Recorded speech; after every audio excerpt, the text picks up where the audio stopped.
Alors, on va commencer.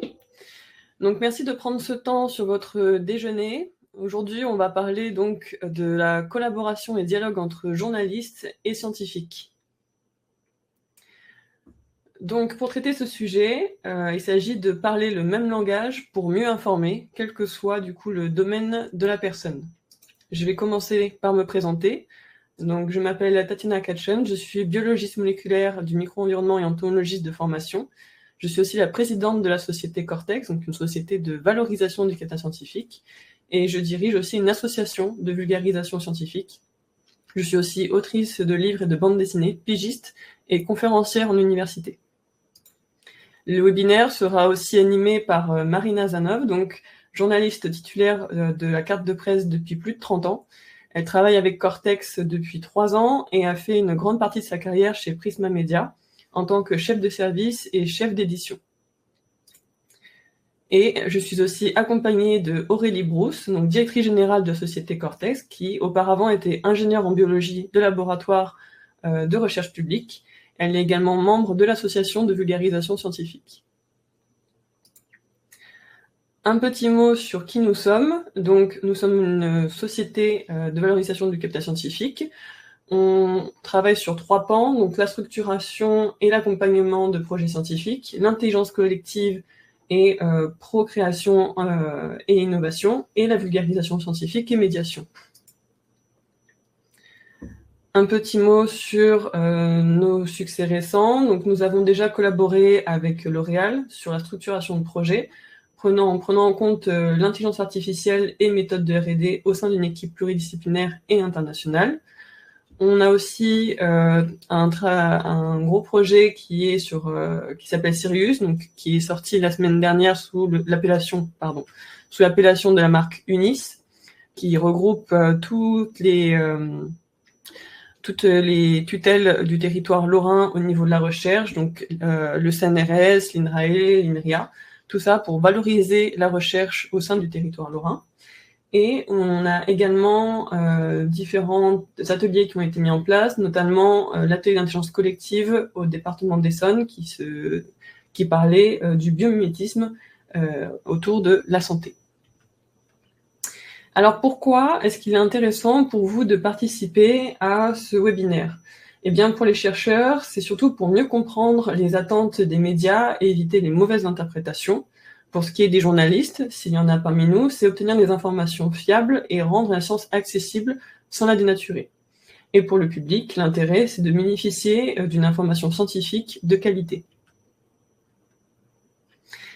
Les objectifs à la fin de ce webinaire pour les chercheurs sont donc de dire « je comprends comment travaillent les journalistes et quelles sont leurs contraintes, je sais pourquoi et comment rendre mes recherches plus accessibles sans les dénaturer, je connais les bonnes pratiques pour interagir avec les médias et éviter des maladresses courantes, je vois comment établir une relation de confiance avec des journalistes pour mieux valoriser mon travail, et je suis motivée à communiquer davantage avec les médias pour partager mes recherches avec un plus large public. »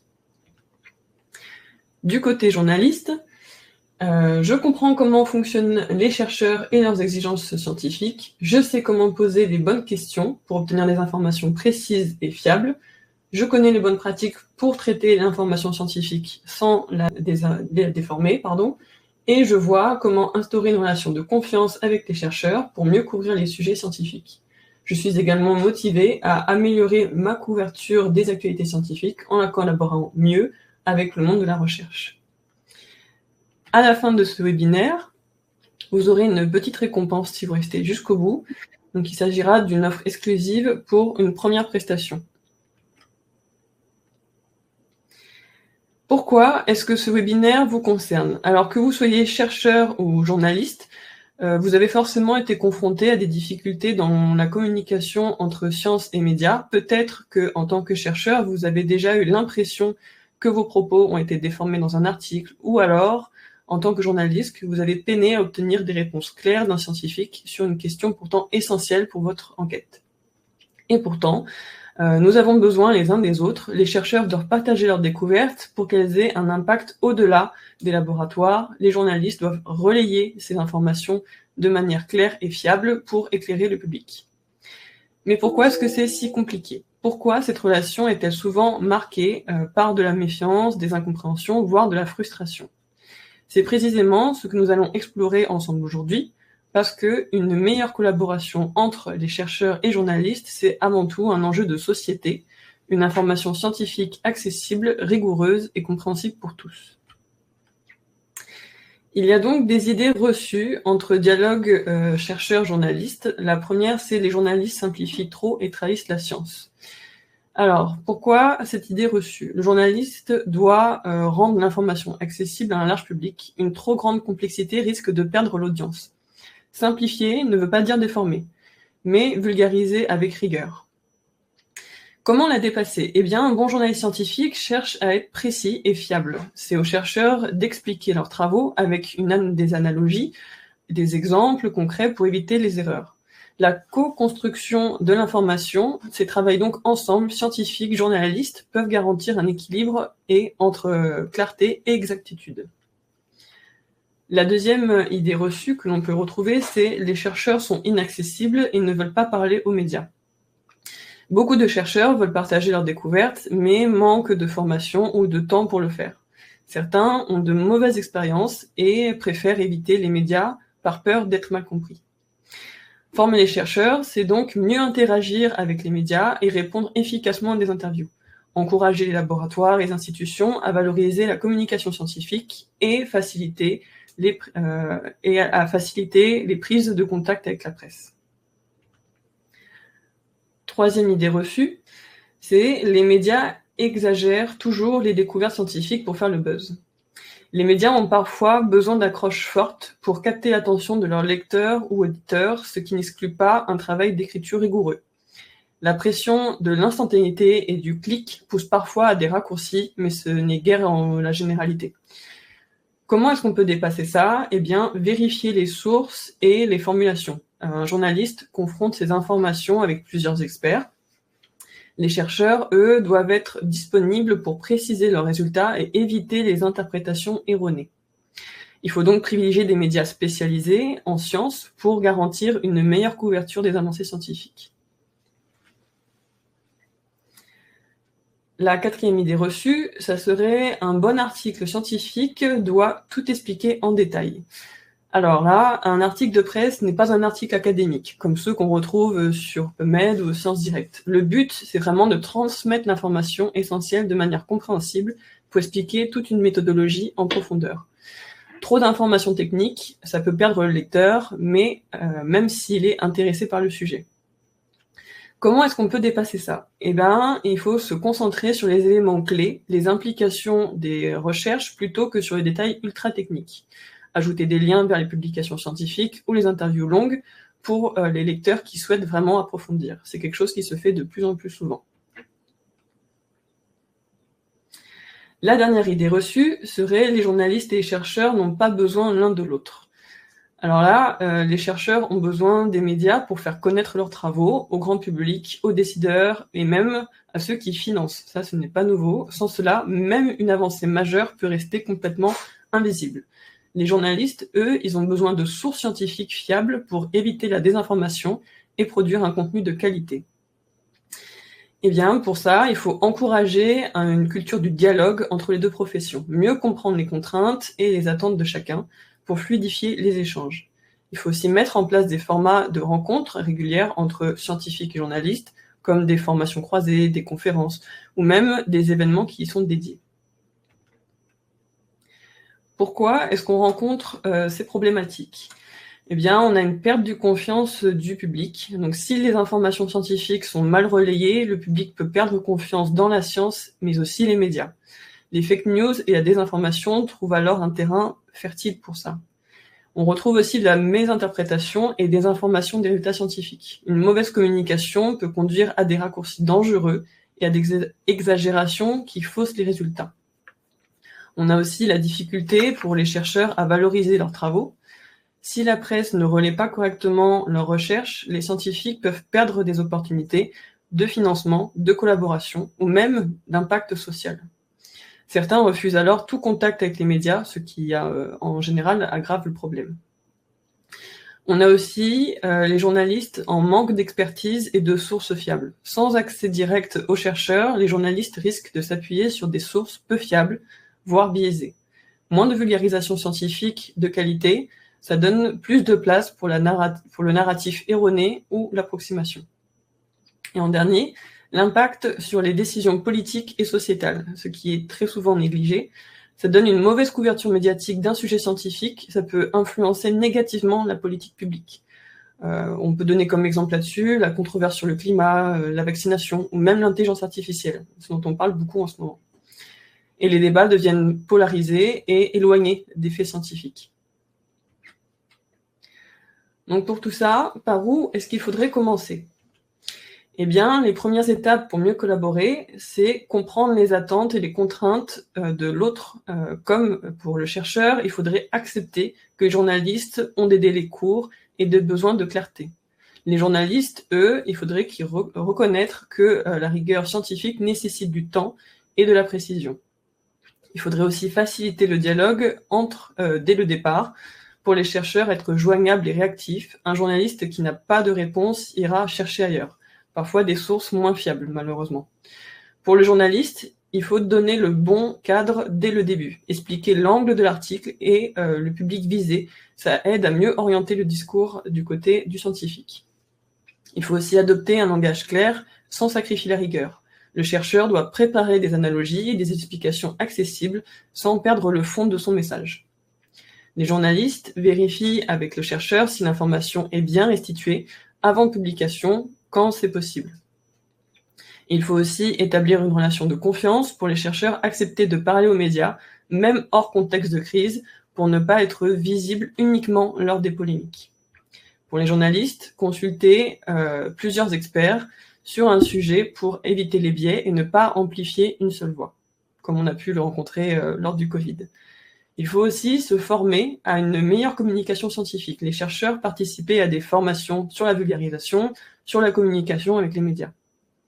Quant aux journalistes, approfondir leur culture scientifique en échangeant régulièrement avec des chercheurs.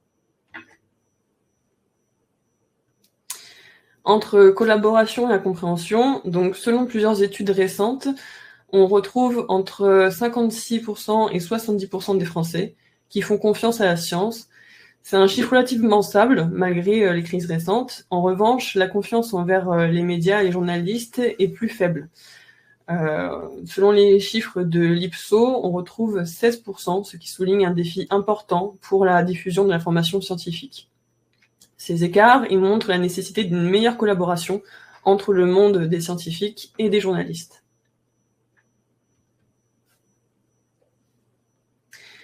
Alors pourquoi parler de la collaboration science-média ?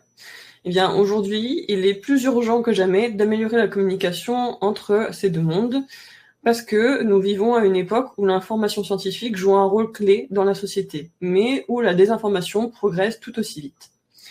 Selon une étude de la Fondation Descartes, en 2022, près de 6 Français sur 10 ont déjà été exposés à des informations scientifiques trompeuses ou erronées. Cette montée donc des fake news, notamment sur des sujets comme le climat, la santé, l'intelligence artificielle dont on a parlé tout à l'heure, rend notre sujet d'aujourd'hui tout à fait essentiel. C'est une crise récente qui donc du coup a surtout été déclenchée après la pandémie et aussi après toute la communication qui est encore faite autour du changement climatique, qui a montré à quel point la mauvaise communication scientifique peut semer la confusion et alimenter des débats houleux. Pendant le Covid-19, la diversité des discours médiatiques a parfois brouillé le message scientifique qui était, quant à lui, essentiel. Donc la question, elle est simple. Si les chercheurs et journalistes ne peuvent pas collaborer efficacement, qui prend la place ? Ce sont souvent des influenceurs, les déconvenus sensationnalistes, voire les théories du complot. C'est pourquoi aujourd'hui, nous devons repenser la manière dont nous travaillons ensemble pour garantir des informations fiables et accessibles.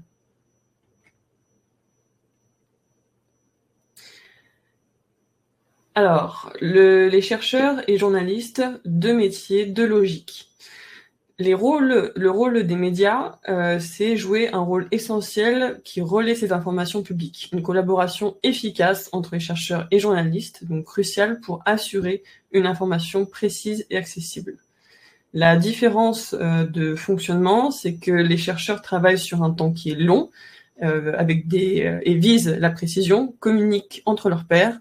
Quant aux journalistes, ils doivent être rapides, synthétiques, accessibles au grand public. Pourquoi ces différences peuvent créer parfois des tensions? Eh bien, on retrouve une réticence des chercheurs à vulgariser, alors que les journalistes ont besoin d'images fortes et de titres accrocheurs.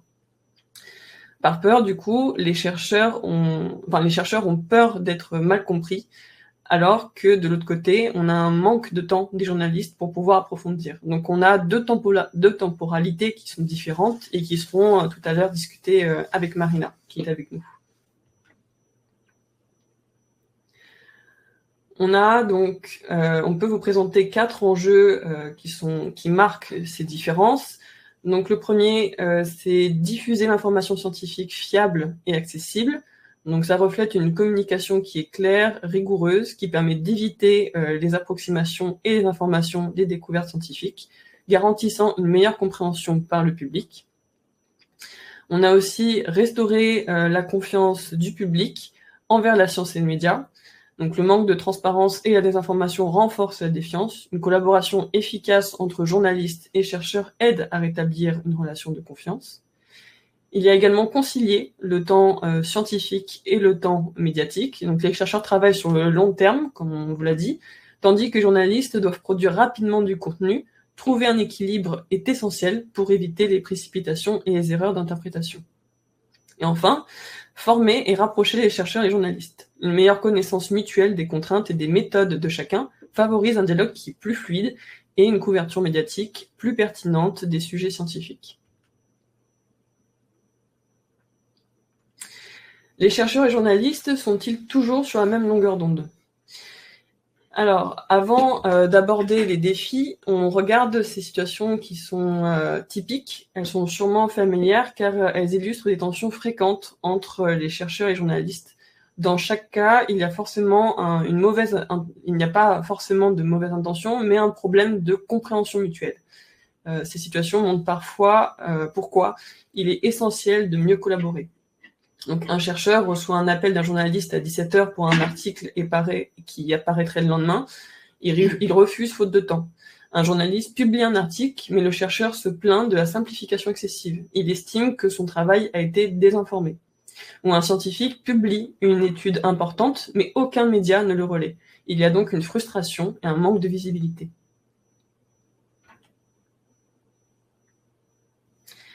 Les tensions entre science et médias, donc c'est un équilibre qui est fragile. Pourquoi cette relation est-elle parfois compliquée? Eh bien, ces tensions viennent des différences fondamentales, donc temps, le langage, les attentes. Le chercheur a besoin de rigueur et de nuance, alors que le journaliste doit aller droit au but. Ces contraintes expliquent pourquoi il y a parfois des incompréhensions. Maintenant que nous avons identifié ces tensions, on va pouvoir parler ensemble des défis. Donc, vous avez là les petits exemples avec temporalité différente, langage et du coup les différentes attentes. Pour ce qui est des défis, les principaux défis à relever qu'on a pu identifier, c'est temporalité des rythmes incompatibles. Le chercheur travaille sur des années de recherche et de validation. Les journalistes doivent produire du contenu en quelques heures ou jours. Il est donc difficile de concilier rigueur scientifique et urgence médiatique. Le langage entre précision et accessibilité. Là, la science utilise un jargon technique souvent difficile à comprendre. Les journalistes doivent simplifier sans trahir le message.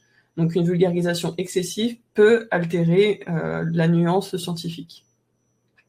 Il y a aussi la confiance, une relation qu'il y a à construire. Donc certains chercheurs évitent les médias par crainte d'être mal compris.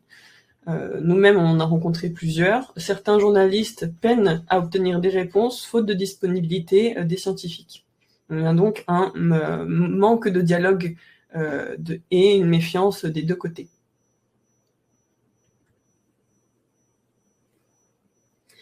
Pourquoi est-ce qu'il faudrait prêter attention au rapport presse-recherche dans les projets scientifiques? C'est un obstacle qui est assez fréquent. La communication scientifique a un impact direct sur la société. Une recherche bien expliquée est une recherche qui peut être comprise, acceptée et utilisée à bon escient. À l'inverse, une absence de communication ouvre la porte à des interprétations erronées, voire des controverses. Il est donc crucial d'intégrer la presse dès la conception d'un projet scientifique. Donc on a une augmentation de la visibilité et de l'impact des recherches. Un projet bien communiqué touche plus de monde, que ce soit des chercheurs eux-mêmes, des décideurs, du grand public. La médiatisation peut attirer des financements et des collaborations. Ça permet aussi d'éviter la désinformation et l'interprétation erronée. Si les chercheurs ne prennent pas la parole, d'autres moins qualifiés, comme on l'a dit tout à l'heure, le feront à leur place. Un bon relais médiatique garantit une transmission fiable des résultats scientifiques. Ça permet aussi de renforcer la crédibilité et l'accessibilité sociale des recherches. Une recherche comprise est une recherche qui est donc mieux acceptée. Que ce soit pour le climat, la santé, l'intelligence artificielle, les sujets sensibles nécessitent une pédagogie adaptée. Et enfin, ça permet d'anticiper les controverses et les crises médiatiques. Une communication proactive limite les risques de scandale ou de mauvaises interprétations. Un bon rapport presse-recherche aide à gérer les débats scientifiques sans dérapage. Comment est-ce qu'on peut dépasser ces défis ? Donc, c'est un levier stratégique qui est à plusieurs niveaux. Si les défis existent, il est tout à fait possible de les surmonter. Le dialogue, la formation et l'adaptation des formats sont des solutions concrètes qui permettent une collaboration plus fluide et en comprenant mieux comment l'autre fonctionne. Pour cela, il faut favoriser les échanges réguliers, même en dehors de l'urgence. Ne pas attendre une crise ou une découverte majeure pour établir des relations. Il faut organiser des rencontres presse, recherche, pour mieux comprendre les attentes mutuelles. Développer aussi une culture de la vulgarisation scientifique, sans simplification extrême. Former les chercheurs à expliquer leur travail en termes clairs. Sensibiliser aussi les journalistes aux contraintes de processus scientifiques. Mais aussi adapter les formats et les canaux de communication. Utiliser des formats adaptés aux médias, donc dossiers presse, vidéos courtes, infographies, mais aussi développer des supports accessibles tout en conservant cette rigueur scientifique qui leur est propre. Et enfin, travailler la transparence et l'éducation du public. Expliquer les limites et incertitudes des études scientifiques, chose qu'on néglige assez souvent. Sensibiliser la méthode scientifique pour éviter les attentes irréalistes.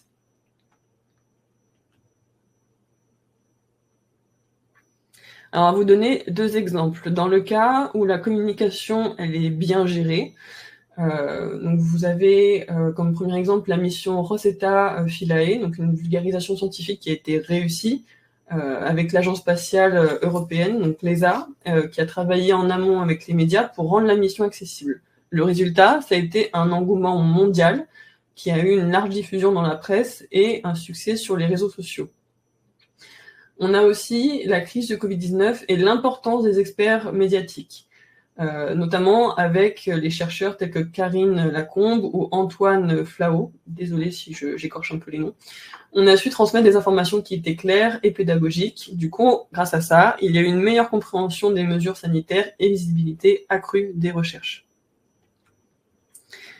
Dans le cas où ça a été mal géré, on peut prendre l'exemple du scandale d'hydroxychloroquine, qui a eu une médiatisation précipitée, une étude préliminaire relayée trop vite par la presse. Donc le résultat, c'était une confusion du public, perte de crédibilité pour la science et surtout une récupération politique. La crise climatique, elle a la difficulté d'accès aux sources fiables. De nombreux chercheurs climatologues déplorent une surmédiatisation des climato-sceptiques. Le résultat, c'est donc un débat qui est biaisé, où la parole scientifique se noie dans la polémique. Donc, pour pouvoir construire ce fameux dialogue chercheur-journaliste, pourquoi ces cas sont-ils si différents ? Eh bien, dans les cas positifs, une préparation en amont est un bon échange entre journalistes et chercheurs des messages adaptés. Dans le cas négatif, il y a une absence de dialogue et une précipitation ou un mauvais traitement de l'information scientifique. Pour aborder cette partie de construction d'un dialogue chercheur-journaliste, je vais laisser Marina Zanov donc, prendre la parole et vous parler un petit peu de son expérience en journalisme.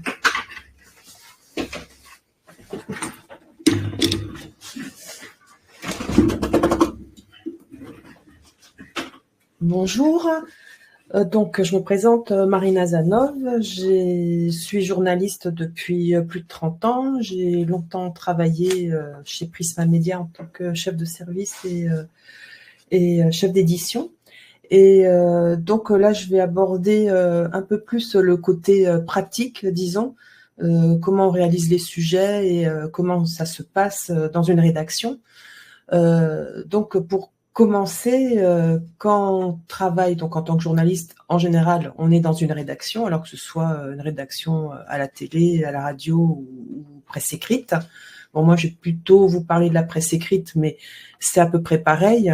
Donc, quand on propose des sujets, donc le journaliste va chercher des sujets grâce à ses contacts, ça c'est très important d'avoir un réseau et de l'entretenir, ce réseau, pour pouvoir sortir des sujets et puis être surtout à la pointe des innovations s'il y en a, et de pas être en retard en fait, et de pouvoir sortir des informations très importantes.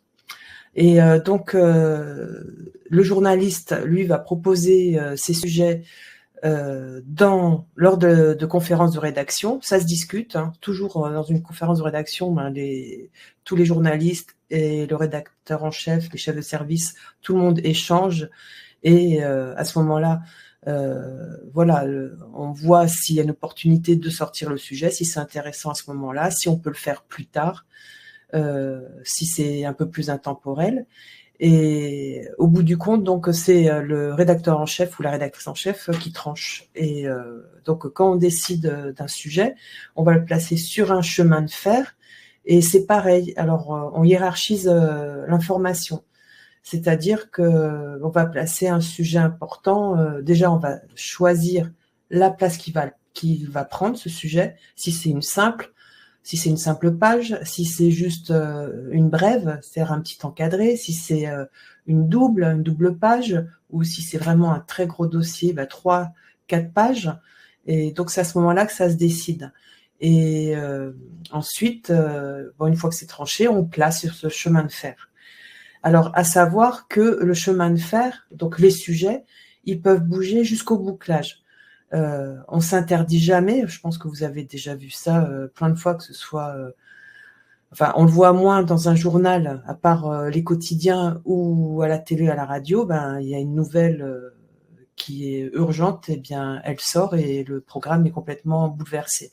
Là, c'est pareil pour la presse écrite, jusqu'au bouclage, jusqu'au moment où on dit ça y est, on a bouclé, on doit partir à l'imprimerie, on peut changer des sujets, supprimer, avoir un sujet urgent, l'imposer, voilà, ça doit être mouvant, ça ne peut pas être figé jusqu'au moment du bouclage où, comme le journal télévisé par exemple, 20h c'est 20h, hein, c'est pas c'est pas 20h15 parce qu'on a un sujet qui vient de tomber et il faut prendre en cours. Et donc ensuite, une fois qu'on a placé tous ces sujets, et donc le principal, c'est à savoir que on doit prévoir des sujets chauds, c'est-à-dire donc ils demandent une agilité, une réactivité très rapide. Et c'est pour ça que pour certains sujets avec des scientifiques, des journalistes vont demander à réagir très rapidement parce que c'est un sujet dit chaud. Et donc dans ces cas-là, c'est vrai qu'un journaliste peut solliciter un ou des chercheurs, des institutions, pour pouvoir écrire son article rapidement. Et donc effectivement, peut-être pour des chercheurs, c'est un peu difficile de comprendre qu'un journaliste a besoin de réponses rapides. Mais quand il se passe un événement particulier, c'est important de savoir qu'il faut parfois réagir très très rapidement. Après, on dit qu'il y a des sujets froids Et ces sujets froids, ben, ils peuvent servir. Alors, c'est des sujets un peu intemporels qui peuvent servir. Ce sont pas des bouche-trous, mais ce sont des sujets qu'on peut placer maintenant, mais qu'on peut traiter plus tard, parce que c'est sur le long terme. Et s'il n'y a pas d'avancée spécifique, précise, au jour où on a envie de le traiter, mais au moins ce sujet, bah, si on a besoin, voilà, si on a un sujet qui saute pour X raisons, ce qui arrive régulièrement, eh bien ce sujet, on pourra le placer, et après, bah, ils peuvent avoir d'autres articles qui suivent tout simplement. Voilà. Ensuite, donc le journaliste, évidemment, il faut qu'il trouve le bon sujet, le sujet voilà, qui va permettre au lecteur de s'y intéresser. Et donc pour ça, un journaliste, bah, il doit toujours être sur les dents, en fait. Il doit toujours être en éveil et bah, suivre, pour ce qui est journalisme scientifique, bah, suivre ce qui est recherche, et surtout entretenir son réseau pour pouvoir être prévenu si il a un très bon réseau qu'il entretient avec des chercheurs. Bah, ces chercheurs peuvent l'alerter en lui disant, voilà, il y a quelque chose qui a avancé, c'est très important d'en parler, il faut mettre sur le devant de votre média. Et donc ça, c'est vraiment la première chose, hein, entretenir un grand réseau et un bon réseau, et surtout l'entretenir, pas le laisser mourir à petit feu. Et ensuite, bah, il faut donc, une fois qu'on a son sujet, qu'il a été validé, eh bien, il faut l'écrire, évidemment. Et ce sujet, quand on l'écrit, bah, il faut au minimum avoir plusieurs interlocuteurs, si possible, avoir des institutions aussi, si possible, enfin, avoir plusieurs voix. C'est important. Après, ça ne veut pas dire que le journaliste va utiliser toutes ces voix-là, parce que il y a des contraintes, hein. Quand on demande un papier, ou comme vous pouvez l'entendre à la radio ou à la télé, ben, pour faire un sujet, ça peut être 2 minutes, ou ça peut être 5 minutes. Et bien dans un journal papier, c'est pareil, hein, ça peut être une page, comme ça peut être 2 pages, comme ça peut être un encadré. Donc, eh bien, voilà, quand on nous dit il y a 3000 signes, ben, c'est 3000 signes, et puis on peut pas en rentrer plus. Donc, effectivement, un journaliste peut demander beaucoup d'interlocuteurs, mais pas tous les utiliser. Après, il pourrait les utiliser ultérieurement si ça se présente, hein. Mais ça, c'est une chose à savoir, que on va pas forcément tout utiliser, parce que on n'a pas la place, et il est obligé de faire des choix. Et donc, une fois qu'il écrit son article, alors pour le lecteur, ce qui est important, c'est qu'il fasse un titre qui interpelle le lecteur. Quand on fait de la vulgarisation, hein, il faut vraiment que ça fasse tilt chez le lecteur. Et puis faire un chapeau, c'est-à-dire le premier paragraphe que vous pouvez voir dans la presse, qui est en caractères plus gros et plus gras. Ça, c'est censé interpeller le lecteur, et là, on expose en gros ce dont on va parler. Et ensuite, on fait des intertitres qui sont incitatifs, et qui donnent envie de lire le papier. Parce qu'il faut savoir que un lecteur, quand il s'agit de lecteur, pas d'auditeur, enfin, un lecteur, lui, il va lire d'abord le titre, il va lire le chapeau, et il va lire les intertitres. Et s'il y a des légendes photos. Voilà. Tout ça, c'est hyper important. Vraiment, faut maîtriser, parce que on peut vite perdre un lecteur s'il est pressé, ou il va lire. Il y en a beaucoup, ils vont lire que ça. Il y en a d'autres qui vont lire la moitié, ou alors, si vraiment ça les intéresse, ils vont lire l'article en entier. Et c'est ça le but, hein. Donc ça, c'est les éléments incitatifs, c'est le titre, le chapeau, les intertitres, et les légendes photos. Voilà, où on va donner vraiment beaucoup d'infos, ou aussi on peut s'en servir pour donner, si on n'a pas beaucoup de place pour écrire, pour donner des infos supplémentaires, c'est-à-dire qu'on n'a pas pu caser dans son article. Après, une fois qu'on a écrit cet article, alors est-ce qu'on le fait relire aux interlocuteurs ou aux chercheurs? Alors ça dépend. S'il y a un chercheur principal, alors en général, un journaliste ne fait pas relire son article. Mais après, en science, il faut vraiment être très précis. Après, c'est au journaliste. La moindre question, il faut vraiment qu'il se pose des questions.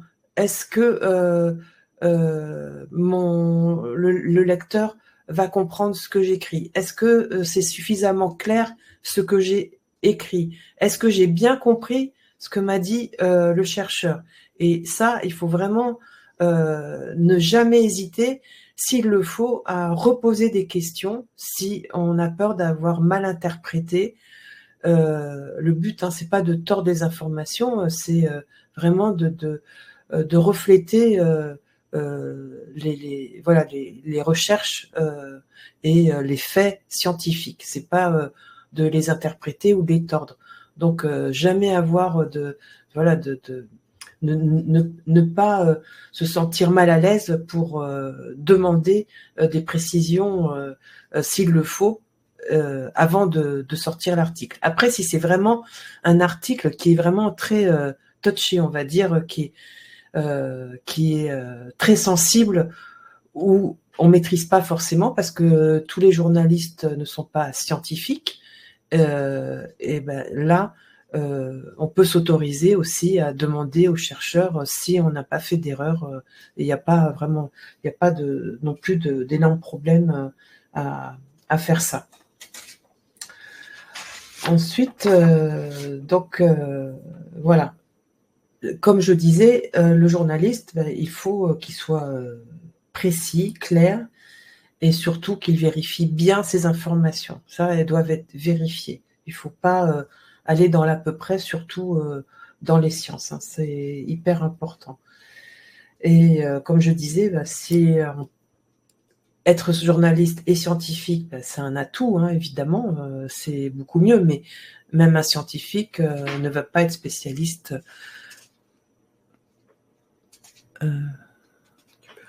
Donc, cette absence de relecture. Alors, je vois une question de Joël. Cette absence de relecture vient de la temporalité accélérée du journaliste.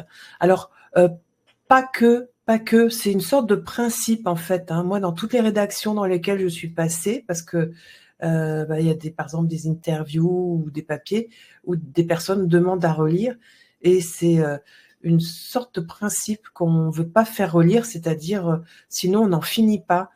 Alors il n'y a pas que la temporalité, il n'y a pas que l'histoire de bouclage, mais c'est aussi parce que sinon on n'en finit pas, quoi. Si on doit faire relire tous ces papiers, alors les allers-retours, c'est une vraie lourdeur, et puis ça veut dire qu'on n'est plus, en tant que journaliste, qu'on n'est plus vraiment indépendant, quoi. Parce que même en sciences, par exemple, on l'a vu pendant le Covid, à ce moment-là, on peut avoir des pressions, des choses comme ça, et ce qui n'est pas souhaitable. Là, en ce qui concerne le journalisme scientifique, il s'agit plus de quand le journaliste veut reposer des questions ou s'il va faire relire des petites parties, parce qu'il peut faire relire des petites parties, c'est vraiment pour vérifier qu'il n'y a pas d'erreur ou d'incompréhension, ou voilà, qu'on n'a pas instillé quelque chose qui n'est pas compatible avec les recherches d'un scientifique. Voilà, j'espère que ma réponse que ma réponse est celle que vous attendiez. Je ne sais pas, sinon vous n'hésitez pas à m'en poser une autre. Et voilà. Et donc, justement, à ce sujet, le journaliste se doit vraiment d'être hyper rigoureux, parce que on peut voir que la machine médiatique, elle peut s'emballer rapidement et puis dupliquer à l'infini même des choses qui sont complètement pas justes, qui sont erronées, et donc alors là, ça va pas du tout. Donc chaque journaliste doit être responsable de ses propos. Après, c'est vrai, quand ça apparaît dans un journal, c'est le rédacteur en chef, qui est responsable.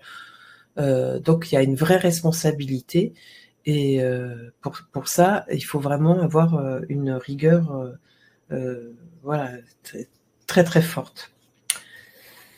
Ensuite, donc j'ai parlé du fait qu'il faut avoir beaucoup d'interlocuteurs, et ça c'est important. Et pour le chercheur, bon, c'est vrai que pour lui, peut-être qu'il y a des choses qui sont un petit peu, je dirais pas incompréhensibles, mais qui sont pas en phase avec son rythme de travail. Effectivement, comme je disais, un journaliste, lui, si on lui dit il me faut ce papier pour demain parce qu'on a changé un sujet et puis on parle de ça actuellement, où il y a une découverte, il faut vraiment faire un papier tout de suite dessus. Pardon. Eh bien, journaliste, il faut qu'il ait des interlocuteurs tout de suite. Et ça, c'est pas évident. Mais ça, c'est aussi son travail d'avoir un réseau solide et de savoir quel chercheur, par exemple, sera en mesure de lui répondre rapidement et qui est réceptif et qui n'hésite pas à répondre. Après, bon, il y en a qui, je vous cache pas, hein, des fois, il y a des personnes qui répondent pas du tout, hein, qui font les morts entre guillemets. Et ben là, c'est compliqué parce qu'on essaie un, on essaie deux, on essaie trois. Alors, vaut mieux dire effectivement à un chercheur qui dise non, j'ai pas le temps, je peux pas demander à tel ou tel chercheur ou telle institution, mais parce que quand on n'a pas de réponse, c'est vraiment très très frustrant et on n'avance pas. Et pourtant, c'est comment dire, et pour le chercheur et pour le journaliste, donc le média, c'est un échange de bons procédés. On va dire qu'au bout du compte, quand on parle de recherche, qu'elle soit importante ou pas, parce que tout à l'heure j'ai vu que Maria Pavou disait elle parlait de sujets un peu comment dire techniques, mais ça c'est des sujets qu'on peut traiter sur le long terme. Effectivement, il y a plein de sujets où c'est pas, on n'est pas obligé de parler de choses qui sont, que c'est hyper important. Alors ça arrive, bien sûr, on en a régulièrement des grandes découvertes, ça, mais il y a des sujets qui sont hyper intéressants et donc on peut traiter sur le long terme et qu'on peut même traiter en plusieurs fois parce qu'il y a des choses nouvelles qui apparaissent et ainsi de suite. Donc tout n'est pas, comment dire, un journaliste ne va pas écrire que sur des choses qui sont hyper importantes et dont le monde entier va parler. Non, il y a des choses très très intéressantes qui se passent tout le temps dans le monde de la recherche et avec ces sujets, on peut en parler sur un terme plus long, c'est-à-dire commencer à écrire le papier, attendre de nouvelles évolutions et continuer à enrichir son papier. Et puis un jour, on décide de le faire paraître parce que c'est le moment, parce que c'est c'est intéressant. Mais il faut un peu de tout, quoi. On peut pas traiter que des choses qui clashent, des choses qui interpellent tout de suite et dont tout le monde veut parler. Non, il faut vraiment qu'on ait toute une étendue de sujets, qu'on s'intéresse à tout. Mais ça se passe sur le temps long. Voilà. Donc il y a temps long et temps court. Étant moyen, on va dire. Ça, c'est le travail du journaliste. Il peut pas se focaliser juste sur une chose. Il est obligé de travailler sur plusieurs choses. Voilà. Et donc, c'est pour ça que avoir un réseau de confiance, c'est très important. Voilà, ça c'est la base. Ensuite, un journaliste, il va attendre que son réseau soit pas disponible à la seconde près, mais comment il puisse lui répondre. Oui, non, ou je vous réponds demain parce qu'aujourd'hui je peux pas.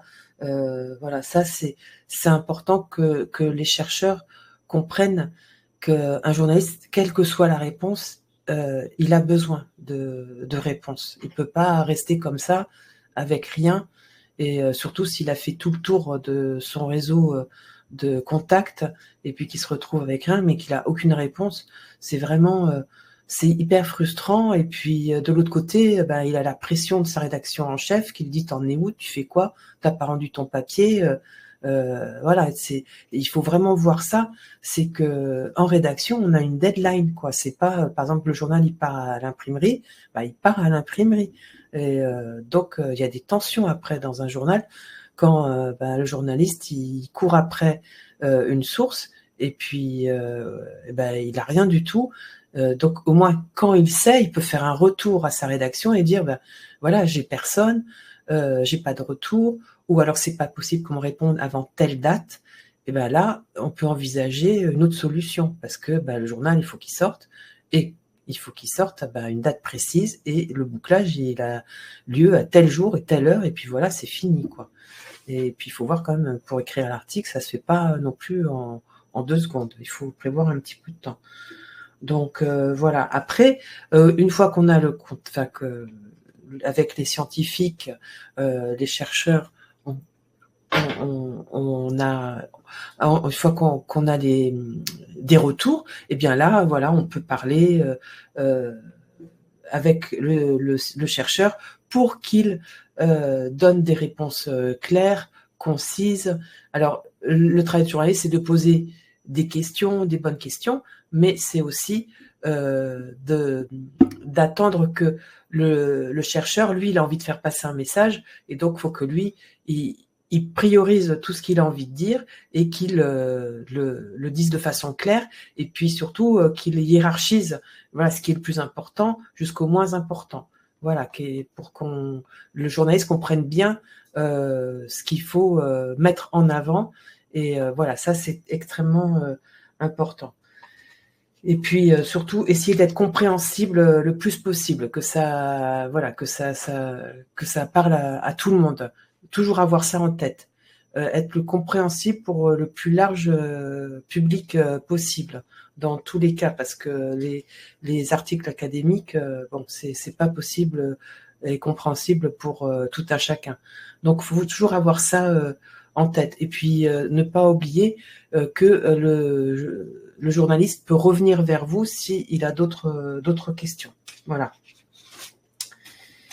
Et ensuite, voilà que c'est à vous aussi, chercheurs, de préparer une interview et, comme je disais, bien hiérarchiser, mettre en avant tout ce qui est important et aller du plus important au moins important et bien préciser voilà ce qui est le plus ce qui vous tient à cœur et ce que vous voulez faire passer. Ensuite, évidemment, le journaliste va vous poser des questions et voilà, si vous n'êtes pas en capacité de répondre sur le champ, vous pouvez très bien répondre par mail aussi. Ça c'est vraiment à retenir, parce que des fois, un journaliste va poser des questions, vous n'avez pas la réponse sur le champ, et bien vous pouvez après répondre par mail. Et voilà, écoutez, donc c'est tout ce que je peux vous dire pour le moment, et je vais repasser la parole à Tatiana.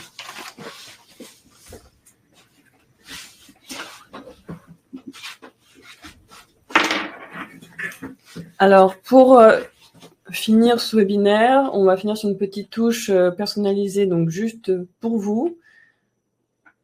Vous pourrez le faire de votre côté. On vous a mis une petite reformulation média avec un petit test que vous ferez et que vous pourrez nous envoyer plus tard. Donc, la fameuse phrase, c'est l'analyse transcriptomique de l'échantillon indique une régulation négative des gènes codants pour les récepteurs TLR4. On est d'accord que, à moins que vous ayez fait de la biologie, très peu de gens arriveraient à vulgariser ou à traduire ce message. Et pourtant, c'est un message qui est intéressant et important et qui peut être formulé pour le grand public. Donc ça, c'est au travail du chercheur, soit parce qu'il est sensibilisé à la vulgarisation scientifique, soit parce qu'il a suivi une formation pour pouvoir transmettre ce message-là aux journalistes. Il y a un rôle dont on n'a pas trop parlé, et pourtant je suis sûre qu'il y en a parmi vous, c'est le rôle des communicants scientifiques. Donc les communicants, ils peuvent faciliter cette mise en relation et clarifier les messages. Ils font aussi la traduction entre le langage scientifique et les journalistes, et ils peuvent aussi permettre d'anticiper les sujets sensibles ou les polémiques. Il faut aussi savoir gérer la frustration du côté des chercheurs, donc c'est pas toujours simple. Donc il y a des articles qui sont pas publiés, comme on l'a dit, des citations qui peuvent être retirées. Parfois, il peut y avoir des simplifications qui peuvent être excessives ou paraître excessives. Et qu'est-ce qu'il faut faire dans ces cas-là? Rester en contact avec le journaliste, proposer un article de blog ou une tribune qui peut être complémentaire, et en tirer les leçons pour les prochaines fois. Côté journalistique, qui peut être parfois en difficulté, le scientifique, on l'a dit, peut être injoignable, donc pas de disponibilité, un refus de répondre ou avoir trop de jargon, et le sujet peut tomber à l'eau, faute de matière utilisable, ou même parce qu'il a été repoussé plusieurs fois. On vous a donc fait une petite checklist pour construire une relation presse durable. Donc, être clair sur ses objectifs de communication, identifier les journalistes de confiance, être prêt à vulgariser son sujet et être formé pour ça, ne pas attendre d'un article unique et garder les liens après l'interview. Ça, c'est très important, on parlait de réseau. Ce qu'il faut retenir avant de se lancer, accepter de traduire sans trahir, comprendre les contraintes de l'autre, oser faire un pas de côté par rapport à son quotidien de chercheur et s'inscrire dans une logique de partage et pas de contrôle. Enfin, pour ceux qui sont restés jusqu'au bout de ce webinaire, merci beaucoup d'y avoir assisté. On vous avait promis une petite offre spéciale, donc il s'agit de 30 minutes de coaching qui sont offerts par Cortex pour poser vos questions spécifiques sur les relations presse, identifier vos blocages et vos opportunités, et construire une stratégie personnalisée en vulgarisation scientifique. Donc pour ça, n'hésitez pas à prendre rendez-vous à la fin de ce webinaire et à nous envoyer un petit message, même si c'est juste pour nous dire que le webinaire vous a été utile et vous a plu, ça nous fera très plaisir. Le prochain webinaire aura lieu le 24 avril. D'ici là, on vous souhaite une très bonne journée et bon appétit pour ceux qui n'ont pas mangé. Si vous avez encore des questions, on reste encore un petit peu au niveau du chat, n'hésitez pas.